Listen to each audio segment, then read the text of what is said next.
ओम सूर्याय नमः। प्यारे भक्तों, आज रसपान करेंगे चैत्र मास की रविवार की व्रत कथा, सूरज रोटा की कथा। गणगौर पूजने वाली लड़कियां रविवार को सूरज रोटा का व्रत करती हैं। एक पाटा पर जल भरा हुआ लोटा में रोली से साथिया करके रखो।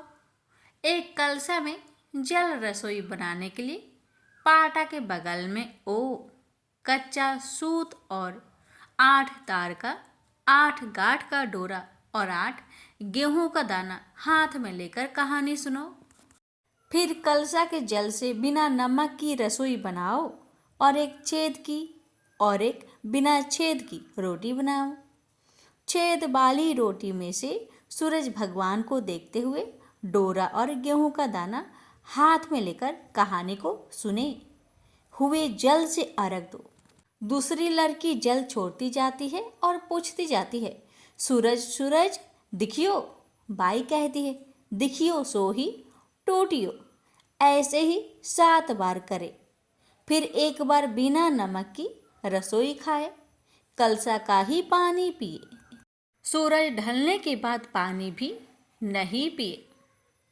अगर लड़की की ब्याहवली साल है तो मन करे और सब कुछ ऐसे ही करे। सिर्फ 8 जगह 4 सीरा, पूरी, ओढ़ना साड़ी और रुपया पर बैना निकालकर सासू जी को पैर छूकर दे दे और 8 व्रत करे। लड़कियों को जिमाए, ब्राह्मण की लड़की हो तो दक्षिणा भी दे। अब सुनिए सूरज रोटा की कहानी। 2 माँ बेटी थी। सूरज भगवान का व्रत करती थी। सूरज भगवान का व्रत आया, माँ को किसी आवश्यक कार्य से बाहर जाना पड़ा। उसने अपनी बेटी से कहा, बेटी तू 2 रोट बना लेना।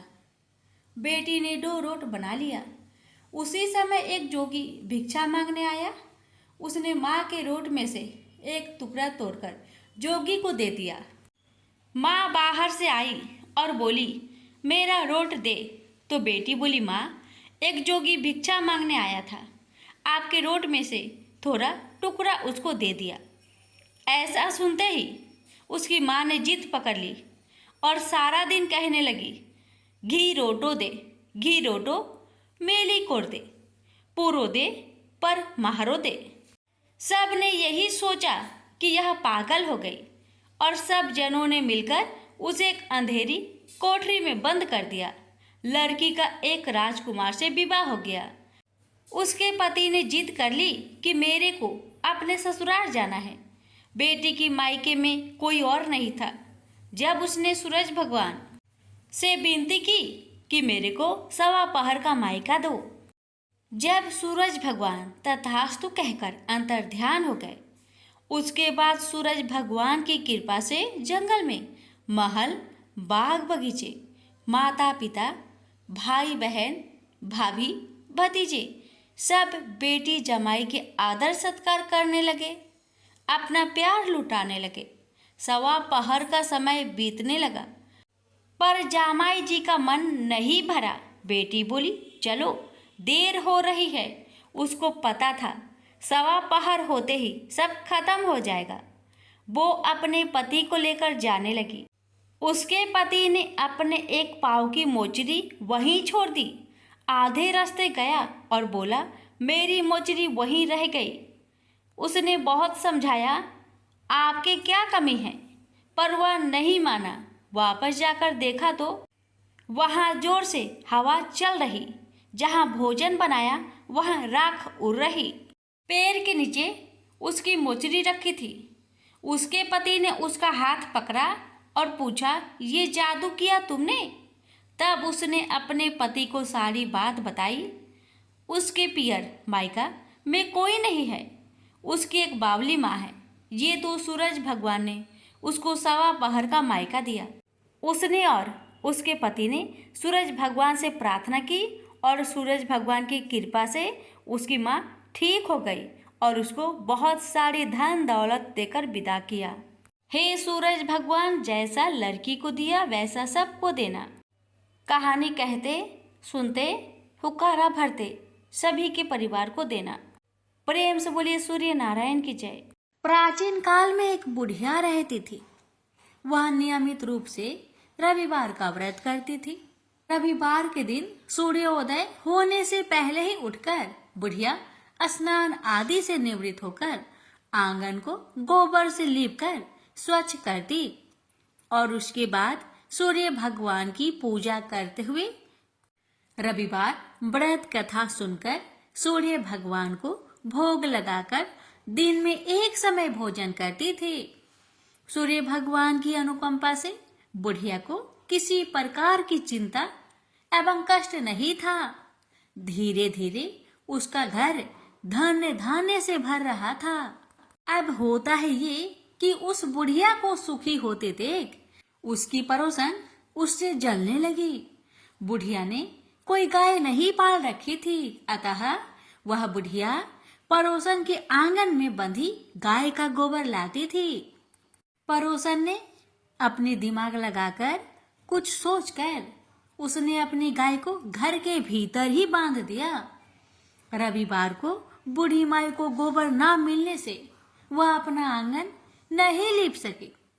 आंगन ना लीप पाने के कारण उस बुढ़िया ने सूर्य भगवान को भी भोग नहीं लगाया और उस दिन खुद भी भोजन नहीं किया। सूर्यास्त होने पर बुढ़िया भूखी प्यासी सो गई।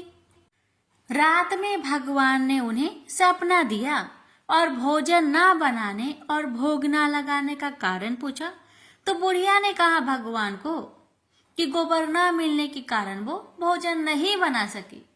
तब भगवान ने कहा कि माता, हम तुमको एक ऐसी गौ देते हैं जिससे सभी इच्छाएं पूरी होती है, क्योंकि तुम हमेशा रविवार को गोबर से लीप कर भोजन बनाती हो और भोग लगाकर ही खुद भोजन करती हो।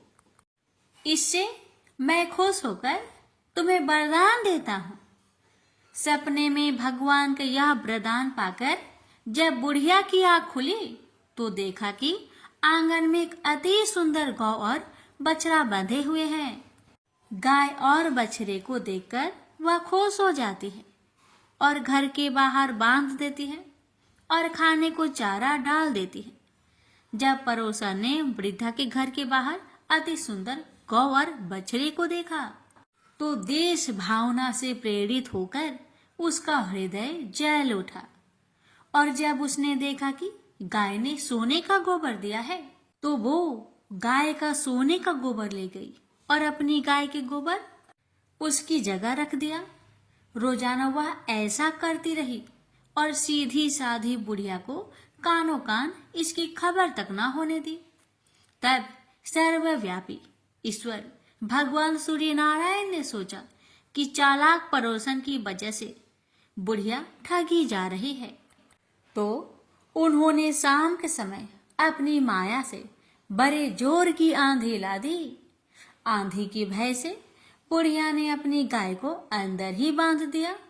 सुबह जब गाय ने गोबर दिया तो बुढ़िया आश्चर्यचकित रह गई और फिर वो रोजाना अपनी गौ को घर के अंदर ही बांधने लगी।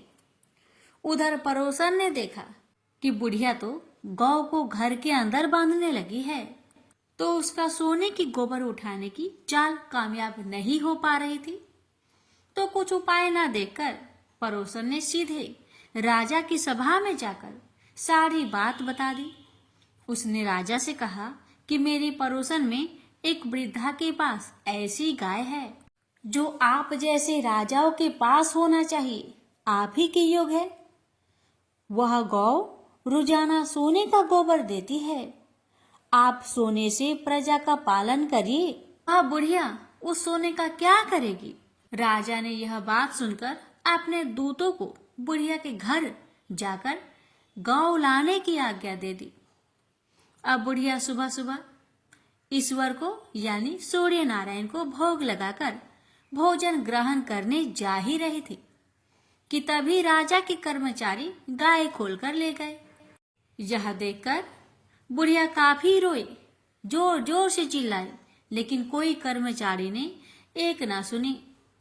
उस दिन फिर वृद्धा गौ के वियोग में भोजन ना कर सकी और रात भर रो रो कर सूर्य नारायण से गाय को पुनः पाने की प्रार्थना करती रही। वहीं दूसरी ओर राजा गौ को देखकर बहुत प्रसन्न हुआ और सुबह ही जैसे वह उठा, सारा महल गोबर से भरा दिखाई देने लगा। राजा यह देखकर घबरा गया। भगवान ने राजा को सपने में कहा था कि हे राजा, गाय बुढ़िया को लौटा देने में ही तेरी भलाई है। रविवार के व्रत से प्रसन्न होकर मैंने ही उसे यह गाय दी थी। सुबह होते ही राजा ने बुढ़िया को बुलाकर बहुत सारे धन के साथ सम्मान सहित गौ और बछड़ा लौटा दिया। इसके साथ ही पड़ोसन को भी बुलाकर उचित दंड भी दिया। ऐसा करने से राजा के महल की गंदगी दूर हुई और उसी दिन राजा ने नगरवासियों को आदेश दिया कि अपनी समस्त मनोकामनाओं की पूर्ति के लिए रविवार का व्रत रखा करे। प्रेम से बोलिए सूर्य नारायण की जय।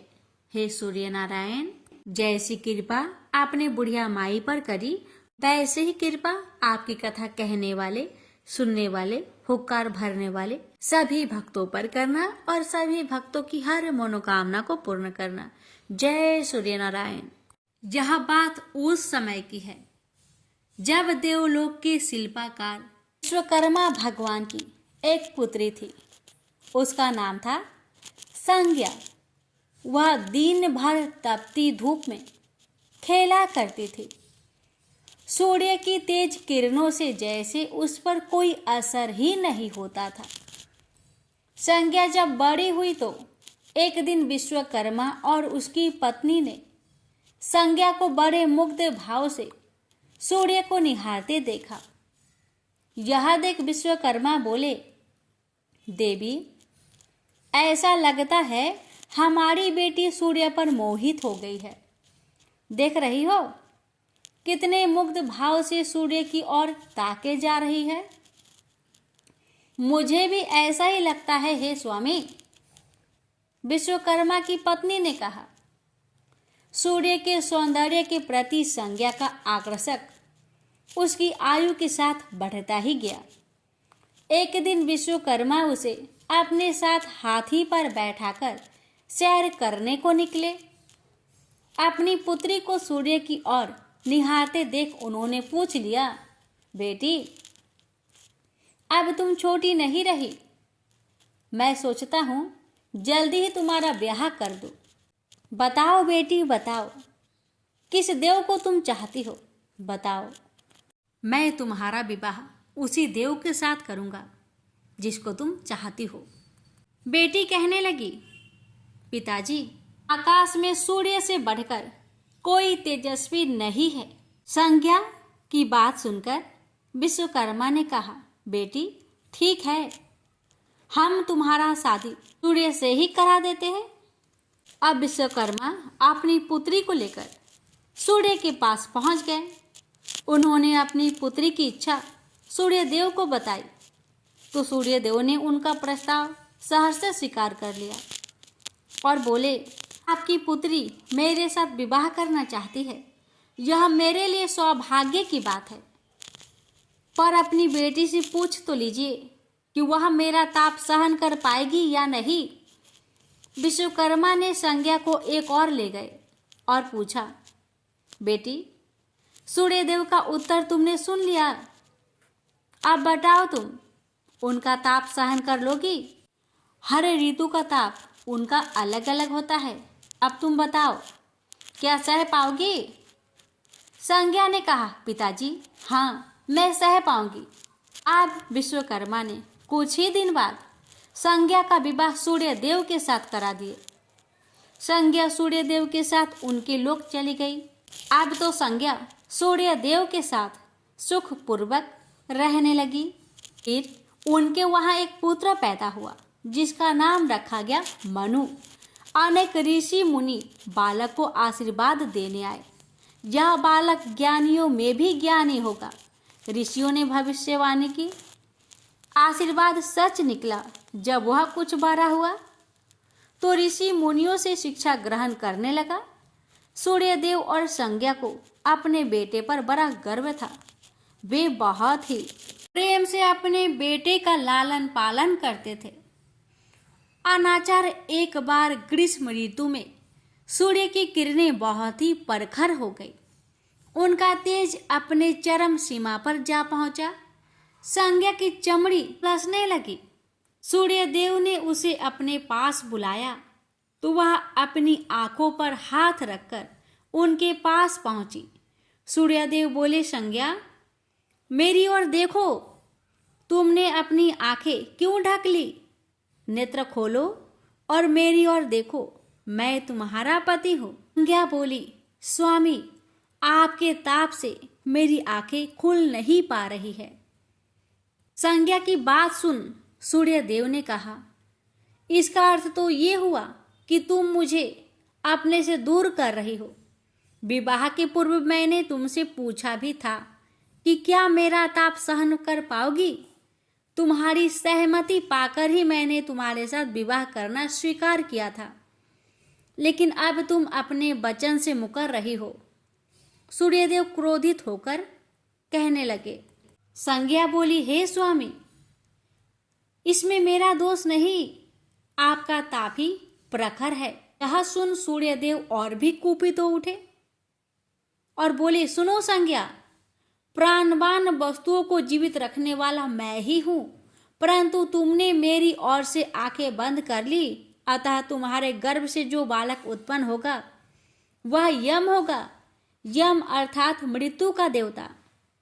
संज्ञा वहां से भाग जाना चाहती थी, लेकिन बच्चों का मोह उसे विवश किए हुए था। संज्ञा की एक सहचरी थी, उसका नाम था छाया, जो हूबहू संज्ञा की ही प्रतिलिपि थी। उसने इस विषय में छाया की मदद लेने का निश्चय किया। उसने छाया को बुलाया और अपनी समस्या बताई। सुनकर छाया बोली, मुझे क्या करना होगा?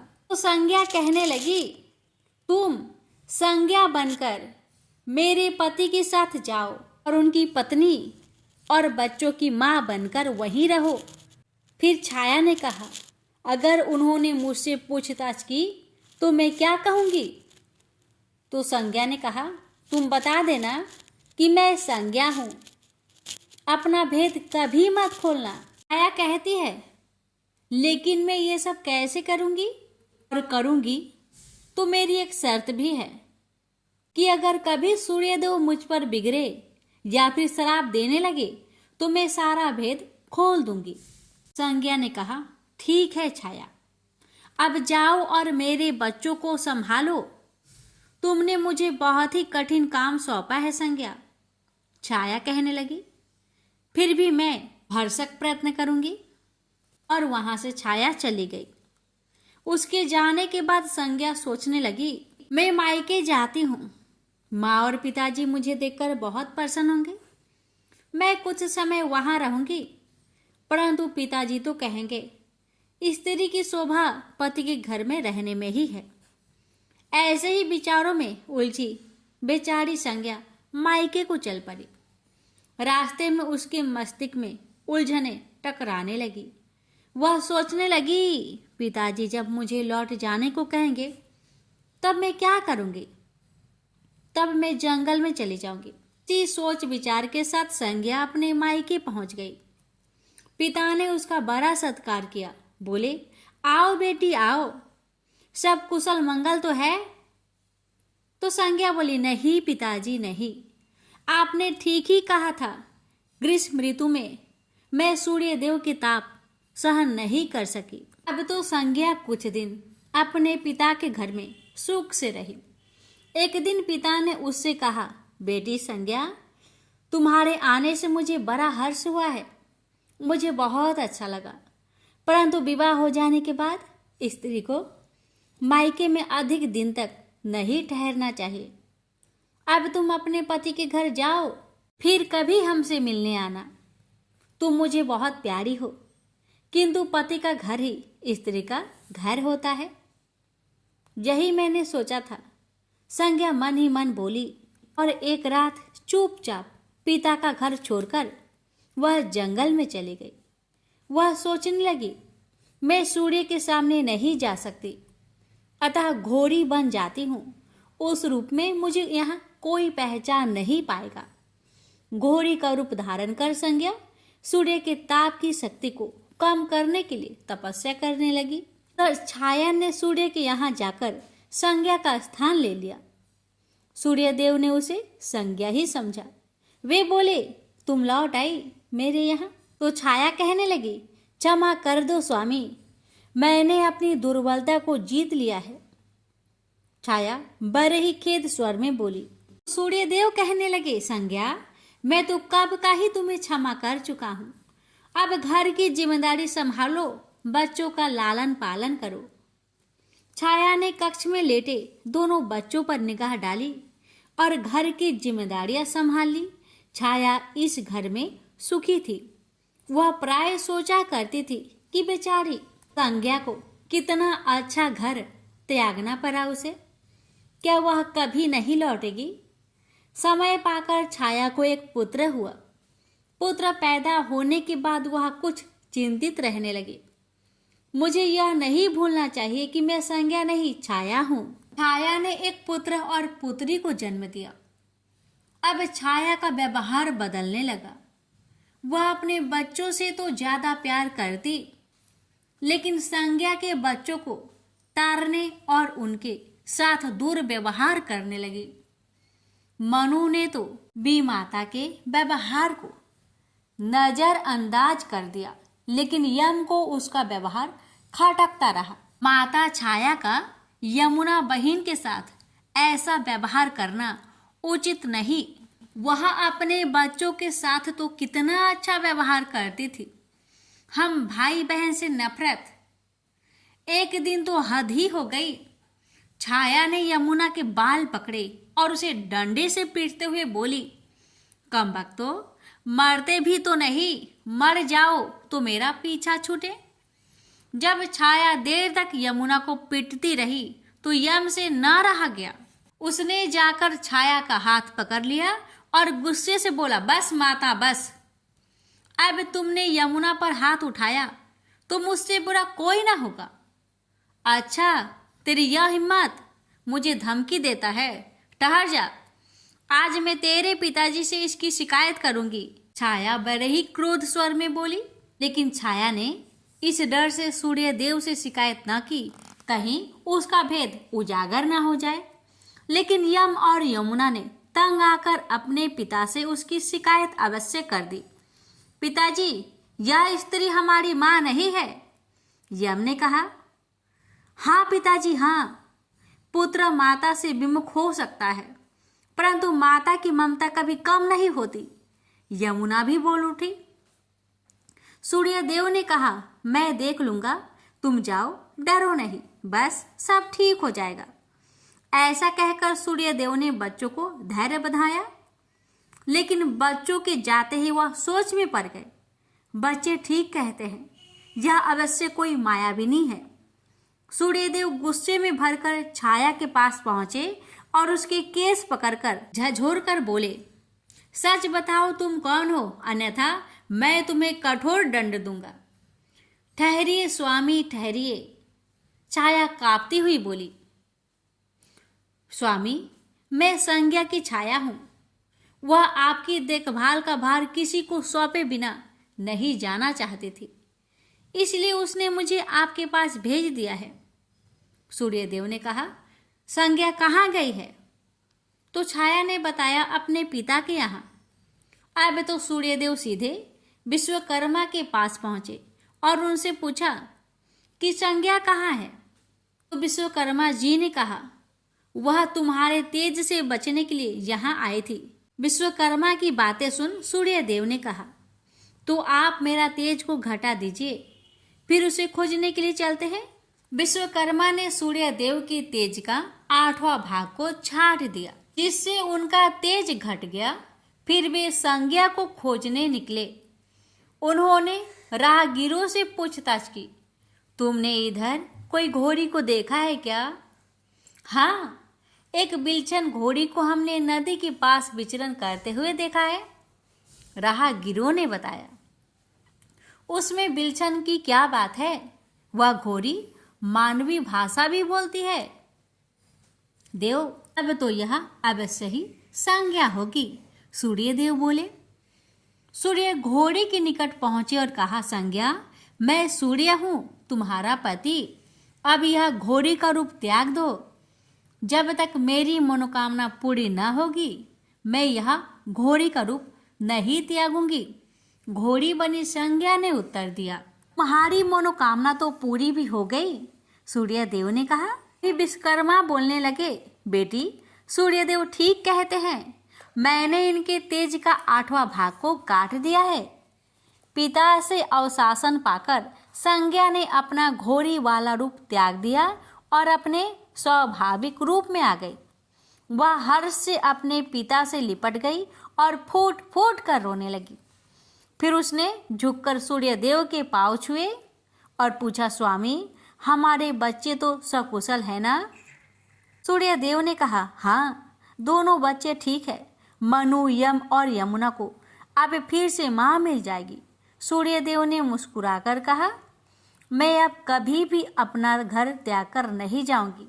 संज्ञा ने सूर्यदेव को वचन दिया और साथ में संज्ञा बोली, स्वामी, आप छाया को क्षमा कर देना और अपने साथ ही रखना। दोनों का मिलन देखकर विश्वकर्मा ने भी अपना आशीर्वाद प्रदान किया। जाओ और सदा सुख शांति से रहो।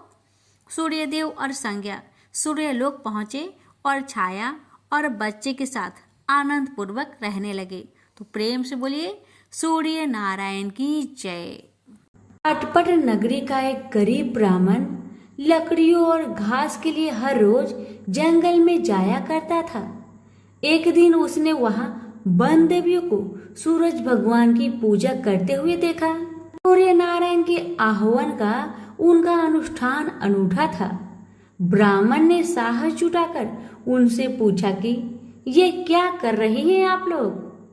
तब उन्होंने उत्तर दिया, यह सूर्य नारायण का अनुष्ठान है। ब्राह्मण ने कहा, मुझे भी इसकी विधि बताइए। तब वन देवियों ने कहा, नहीं, यह बहुत शक्तिशाली अनुष्ठान है। यदि हम तुम्हें सिखा देंगे तो संभवतः तुम अहंकारी हो जाओगे और इसे विधि पूर्वक न करोगे। ब्राह्मण ने वचन दिया, नहीं नहीं, मैं ऐसा बिल्कुल नहीं करूंगा। मैं विनम्रता पूर्वक संपूर्ण विधि का भली भांति पालन करूंगा। तब वन देवियों ने कहा, उसे अनुष्ठान की विधि समझाई कि रविवार को चंदन सार से सूर्य नारायण का चित्र बनाकर उसे पुष्प और फल अर्पित करे। उसके बाद 6 महीने तक हर रविवार को वह ऐसा ही करे। फिर उसके अगले 6 महीने गरीबों को दान करे। ब्राह्मण घर गया और रविवार से अनुष्ठान प्रारंभ कर दिया। उसके अनुष्ठान से सूरज भगवान बहुत प्रसन्न हुए। धन धान्य से ब्राह्मण का घर भर गया। उसे बहुत प्रसिद्धि प्राप्त हुई। एक दिन रानी ने उसे बुलवाया। राजमहल में जाते समय भय से उसकी टांगे कांप रही थी। रानी ने उसे बैठने को आसन दिया और सहृदयता से कहने लगी, डरने की कोई बात नहीं है। हमने आपको इसलिए बुलाया है कि हम चाहते हैं आप अपनी बेटियां हमें दे दे। ब्राह्मण सिसकते हुए कहा, मेरी बेटियां बहुत तंगी में बड़ी हुई है। राजवंश में उनके साथ चाकरों के समान आप व्यवहार करेंगी।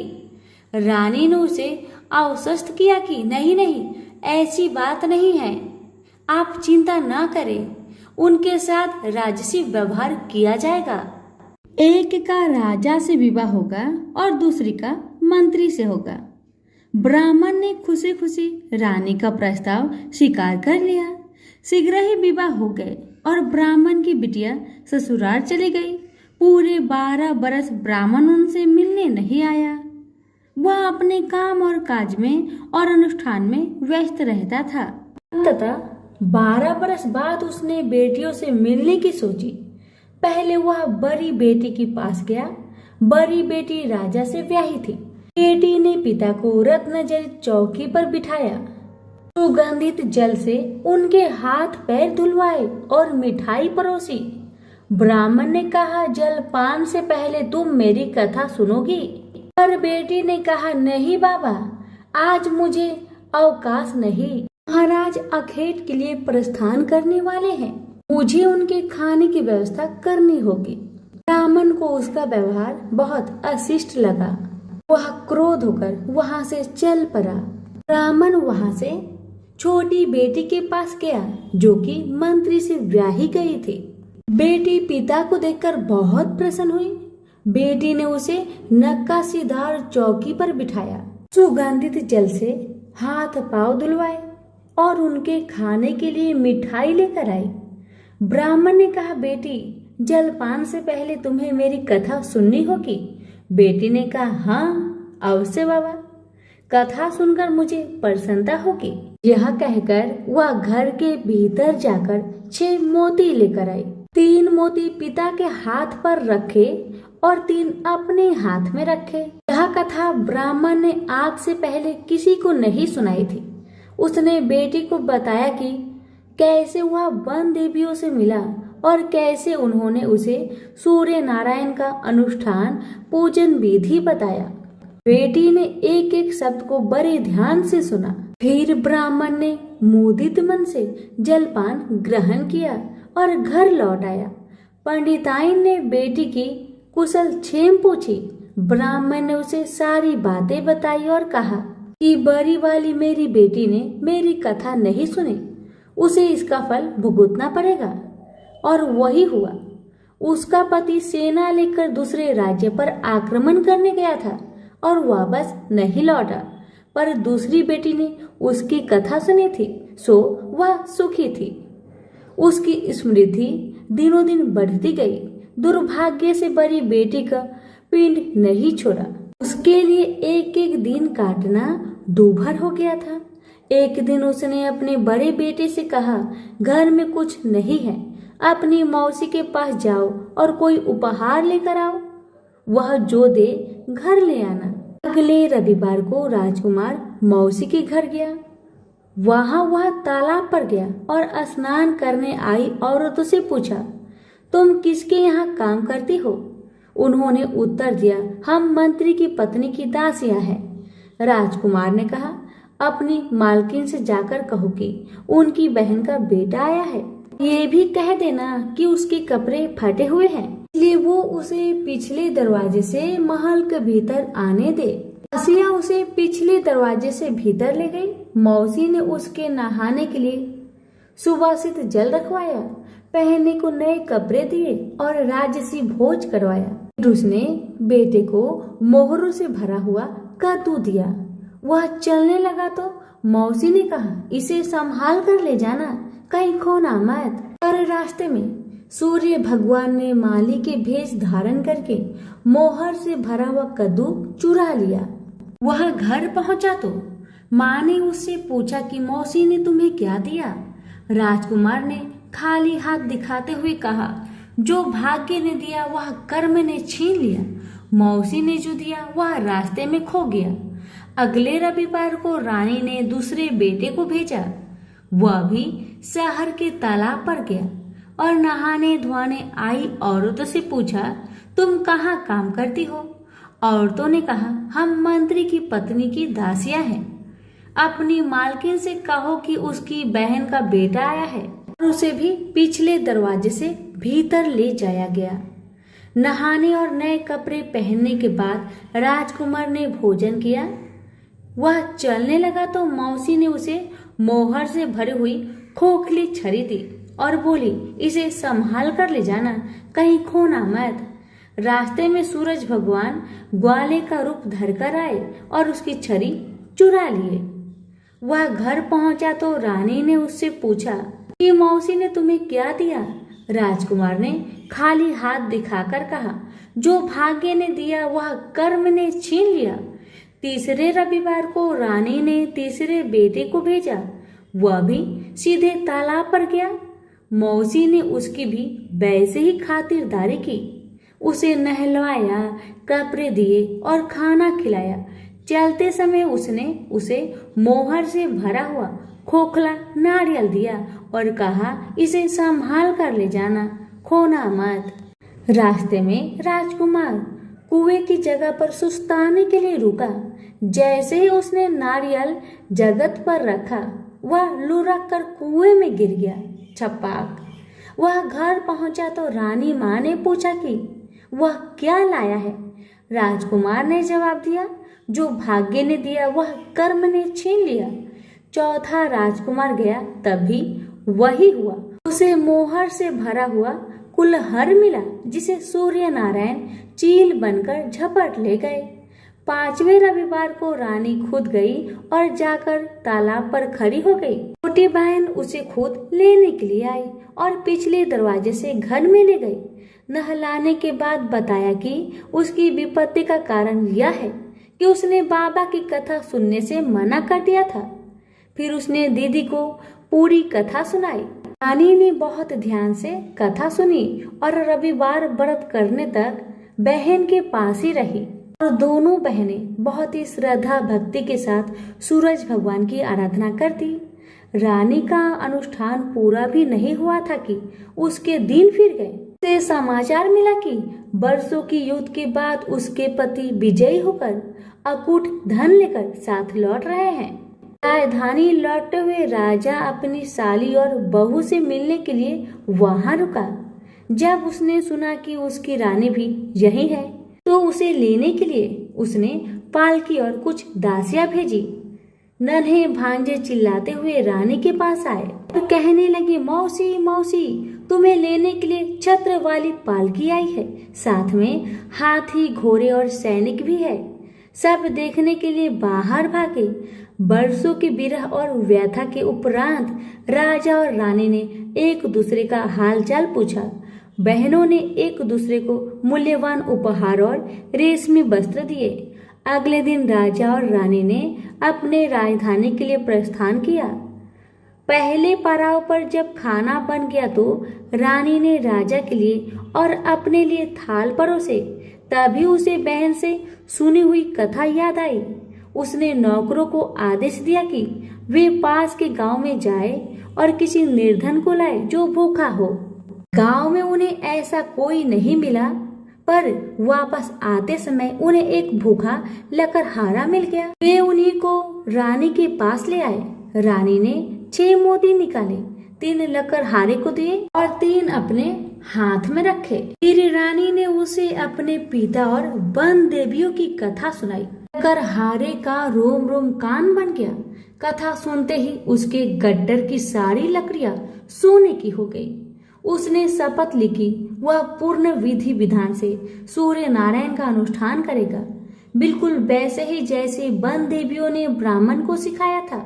अगले दिन राजा रानी ने दल बल के साथ फिर पड़ाव डाला। खाना बन गया तो रानी ने राजा के लिए और अपने लिए खाना परोसकर सेवकों को किसी निर्धन और भूखे को लाने का आदेश दिया।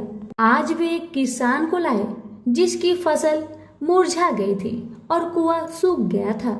रानी ने 6 मोती निकाले, 3 किसान को दिए और 3 अपने हाथ में रखे। फिर उसने उसे अपने पिता और वन देवियों की कथा सुनाई। कथा संपूर्ण होने से पहले ही उसकी फसल फिर से हरी भरी हो गई और सूखे कुएं में पानी भर आया। वापस जाते समय उल्सित किसान ने शपथ ली कि वह संपूर्ण विधि विधान के साथ सूर्य नारायण का अनुष्ठान करेगा, जैसा कि वन देवियों ने ब्राह्मण को सिखाया था। तीसरे पड़ाव पर रानी ने एक बुढ़िया को सूरज भगवान की कथा सुनाई। बुढ़िया का बेटा जंगल में खो गया था, दूसरा तालाब में डूब गया था और तीसरा सांप काटने पर मर गया था। रानी की कथा सुनते ही बुढ़िया के तीनों बेटे एक एक करके पड़ाव पर आ गए। बुढ़िया खुशी के आंसू बहाते हुए वहां से गई। उसने प्रण किया कि वह सूरज भगवान की उसी विधि से आराधना करेगी जो वन देवियों ने ब्राह्मण को सिखाया था। चौथे पड़ाव पर रानी के चाकर एक हाथ पांव विहीन आदमी को लाए। उसकी आंखें इतनी कमजोर थी कि उसे मुश्किल से ही कुछ दिखता था। यहाँ तक कि उसका कोई नाम भी नहीं था। लोग उसे लोथ कहते थे। चाकरों ने उसे जब देखा तब वह मुंह के बल पड़ा था। वे उसे उठाकर पड़ाव पर ले आए। रानी ने उसे नहलवाया और नए कपड़े पहनने को दिए। फिर उसने 6 मोती निकाले, 3 लोथ के पेट पर रखे और 3 अपने हाथ में रखे। फिर उसने उसे अपने पिता और बंदेबियों की कथा सुनाई। अपाहिज आदमी ने पूरा श्रद्धा से कथा को सुना। कथा सुनते ही उसके हाथ पैर निकल आए और इसके आंखों की ज्योत भी लौट आई। वो भी जाते समय अति प्रसन्न होकर गया। उसने शपथ लिया कि वह सूर्य नारायण की विधि पूर्वक आराधना करेगा, जैसे कि बंदेबियों ने ब्राह्मण को बताया था। अगले दिन राजा और रानी अपनी राजधानी पहुंच गए। वे महल में भोजन करने के लिए बैठे तो सूरज भगवान स्वयं प्रकट हुए और उनके साथ भोजन करने की मनसा दर्शाई। राजन ने महल के सारे दरवाजे खुलवा दिए और अनेकानेक उत्कृष्ट व्यंजन बनाने का आदेश दिया। प्रत्येक पकवान को 6 अलग अलग खुशबुओं के साथ परोसा गया। सूर्य नारायण और राजा खाने के लिए बैठे। सूर्य नारायण को पहले कौर में ही एक लंबा वाल दिखा। वह क्रोधित होकर चिल्लाए, यह किस अधम स्त्री का वाल है? रानी भय से पीली पड़ गई। उसे याद आया कि अपनी विपत्ति के 12 वर्षों में वह उल्टे के नीचे बैठकर कंघी किया करती थी। संभवतः वह उसी का बाल है। वह सूरज भगवान के पैरों में गिर पड़ी, पर सूरज भगवान ने उसे माफ नहीं किया। अंततः रानी ने मोटी मोटी कंबल ओढ़ी, उल्टी में से एक एक लकड़ी निकाली और उस लकड़ी और बाल को शहर के बाहर ले जाकर अपने बाएं कंधे के ऊपर से फेंका। तब कहीं सूर्य नारायण का क्रोध शांत हुआ और उन्होंने भोजन ग्रहण किया।